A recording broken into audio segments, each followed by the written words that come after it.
இயற்கையும் இறைவனும் நம் தமிழக சொந்தங்களின் வடிவில் மாபெரும் மக்கள் சக்தியை நம்ம கூடவே நிற்கும் போது எம் மக்களுக்கான அரசியலை தடுப்பவர் எவர்? இப்பவும் சொல்றேன், 2026 2 பேருக்கு நடுவில் தான் போட்டியே. ஒன்று, இன்னொன்று, இந்த போட்டி இன்னும் ஸ்ட்ராங்காக மாறப்போகுது. மீண்டும் திமுகவுக்கு மட்டும்தான் போட்டி. ஒரு தம்பி, ஒரு கட்சி ஆரம்பிக்கிறாங்கன்னா அந்த கட்சிக்கு எப்போதுமே அந்த தலைவர்கள் வந்து ஒரு தனித்தன்மையோடு இருக்கிறன்னு தான் யாராக இருந்தாலும் விரும்புவாங்க. நீங்கள் ஆரம்பித்தா கூட அப்படி தான், சரிதானே? நீங்கள் எல்லாம் ஆரம்பித்தா கூட சேர்ந்து ஆரம்பித்தா கூட அப்படி தான். ஆனால் அவங்க கட்சியினுடைய ஒரு தனித்தன்மை இருக்கணுன்ற அடிப்படையில் ஒரு அறிவிப்பு வந்து கொடுக்குறாங்க, எங்கள் தலைமையில் தான் கூட்டணி. ஓகே வச்சுங்க, நாங்கள் சொல்கிறோம் எங்கள் தலைமையில் தான் கூட்டணின்னு, சரிதானே? அவங்க கருத்து அவங்க, எங்கள் கருத்து எங்க. ஓகே,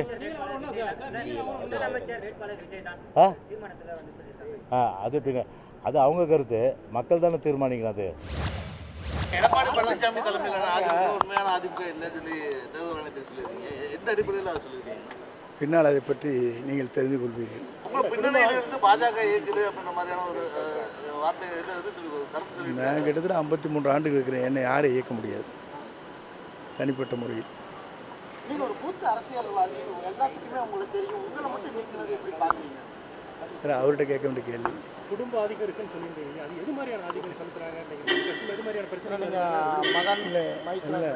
மகன் தலையிடுறாரு, அவரோட மைத்தினர் உங்களுக்கு தெரியலாம், டிவிலெலாம் வந்துட்டுருக்காரு, அந்த தொகுதிக்குள்ளே மாவட்டத்தில் பண்ணுறாரு, இங்கே மர்மம் பண்ணுறாரு.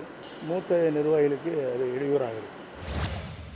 அவரு கூட ஒரு 25 வருஷமா தமிழ்நாடு முழுக்க போயிருக்கிறேன்.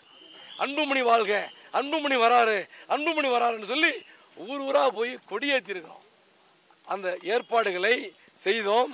அதில் வரலாறு 2 பேர் தான், நானும் அறிவுச்செல்வனும். அறிவுச்செல்வன் செத்து போயிட்டான். அறிவுச்செல்வன் கொலைக்கான காரணத்தையும் விரைவில் வெளியிடுவேன். அவனும் செத்ததுக்கு காரணத்தை விரைவில் வெளியிடுவேன். இதே மாதிரி என்னை சீண்டிக் கொண்டே இருந்தால் நான் பல உண்மைகளை சொல்லுவேன். பல உண்மைகளை, அன்புமணியை பற்றி பல உண்மைகள் எனக்கு தெரியும். நான் கூடவே இருந்தேன். என்னை சீண்ட வேண்டாம். இந்த மாதிரி மிரட்டல்களை நான் பயந்துக்க மாட்டேன். என்ன காரணம்? மருத்துவர் ஐயாவுடைய பள்ளியிலே படித்த மாணவன். ஐயா ஒரு சமூக சீர்திருத்தவாதி. 45 ஆண்டு காலம் இந்த மக்களுக்காக, தமிழ் சமூகத்திற்காக, தமிழ்நாட்டிற்காக உழைத்துக் கொண்டிருப்பவர், ஒரு சோசியல் ரிஃபார்மர். ஆனால் ஐயாவை இன்று திசை திருப்பி, ஐயா மனதை மாற்றி, அங்கே இருக்கின்ற இந்த துரோகிகள் இருக்கின்ற வரை நான் சேர மாட்டேன், இணைய மாட்டேன் என்று உங்களுக்கு நான் இன்று தெரியப்படுத்துகின்றேன்.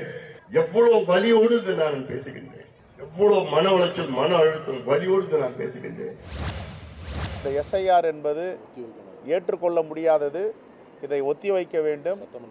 சட்டமன்ற தேர்தல் 2026க்கு பிறகு வேண்டுமானால் அவர்கள் நடத்தி கொள்ளட்டும்.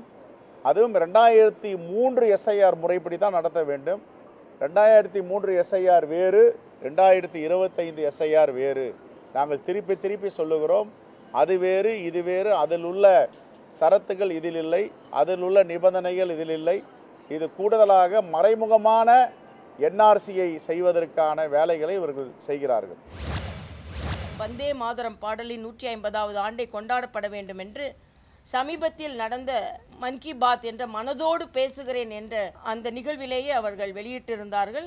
அதன் வழியாக இன்னைக்கு நான் அண்ணன் செல்வ பெருந்தகை இன்னைக்கு சவால் விடுறேன். ராகுல் காந்தி பாடட்டும், செல்வ பெருந்தகை பாடட்டும். உண்மையாகவே காங்கிரஸ்காரர்களாக நீங்கள் இருந்தீர்கள் என்றால், காங்கிரஸ் என்ற பெயரை தாங்குவதற்கு உங்களுக்கு உரிமை இருக்கிறது என்றால், இன்னைக்கு சாயந்தரத்துக்குள்ள அண்ணன் செல்வ பெருந்தகை வந்தே மாதரம் பாடல் சுதந்திரத்துக்காக பாடப்பட்டது தானே.